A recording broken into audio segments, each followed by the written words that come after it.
Welcome back to Educator.com's Advanced English Grammar course. This lesson is part of a series on problematic words and phrases. This lesson covers problematic words and phrases beginning with the letters A and B. That's right, there's more in the series. Let's get started. Alright, this is our lesson overview. These are the words that we're going to cover. We're going to cover the difference between affect and effect, adverse and averse, advice and advise, a lot and allot, already and already, among and between, amount and number, assure, ensure, and insure, and then we're going to get to the B words, the difference between been and been, by, and by, and when to use because and when to use since. And we're going to conclude with some practice. Alright, affect versus effect. A lot of people get these words mixed up, but this is what you need to know.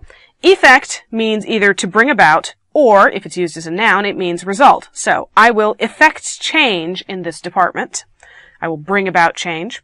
Or, the effect of the rain, the result of the rain, was to make the ground wet. It's almost always used in the noun sense to mean result. It really, effect something is almost always used in business speak or manager speak. Affect, by contrast, means either to influence, used as a verb, its most common use, or emotional expression. So, how did the weather affect your travel plans? Basically, how did the weather influence your travel plans? How did it change them? If you are affecting your travel plans with an E, then you are putting them into effect just as you planned.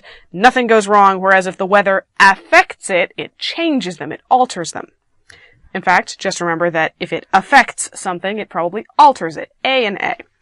Now, if you're looking at emotional expression, his flat affect after his dog died puzzled everyone. For this one, just remember the connection between affect and affection, the expression of emotional liking for something. If you have a flat affect, your affection is very flat. It's not really there. Next, adverse versus averse. Adverse with a D means unfortunate or opposed.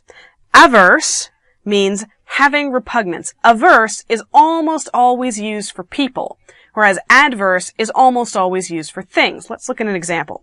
I had an adverse reaction to the medication. Well, we're talking about your body's reaction, not you personally. So we're talking about a thing, not a person, and it's reacting to medication, which is also a thing, not a person. But I am averse to war. I have an aversion. I don't like it. I avert my eyes. A-V-E-R-T, avert means to turn away or push downward usually. So when you're trying to remember the difference between adverse and averse, adverse pretty much always has to do with things, and averse usually has to do with people and a personal repugnance.